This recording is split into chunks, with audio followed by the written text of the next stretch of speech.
आमच्या नगरसेवकांना पूर्ण डावल्यात येते आणि आमचे खासदार साहेब आहेत, नगर विकास मंत्री साहेब आमच्या आहेत. आता आम्ही त्यांना इन्व्हॉल्व करत नाही कशात, काय त्यांना बोलत नाही. मग आता ह्या लोकांना रोज रोज इन्व्हॉल्व करायला लागलं. मग पालिकेच्या यांना तर सर्वच कारभार माहित आहे. नसके साहेब सारखे अधिकारी सर्व मदत थांबलं पाहिजे नाही. ऑपरेशन असं केलं ना की बाबा विशिष्ट लोकांनी प्रत्येक गोष्टी चालू आहे.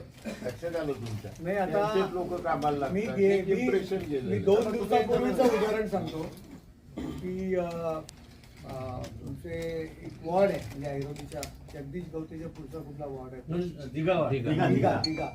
मला वाटतं फेसबुक आणि या सगळ्यावरती पण ते संभाषण व्हायरल झालेलं आहे.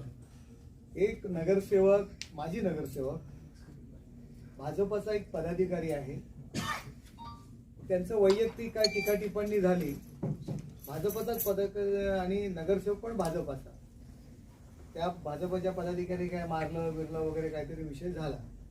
एका व्यक्तीने, तरुण मुलगा आहे, त्यांनी ती पोस्ट काहीतरी टिक केली, काहीतरी हो तो शूट काय करतात, ती पोस्ट टिक केली म्हणजे लाईक केली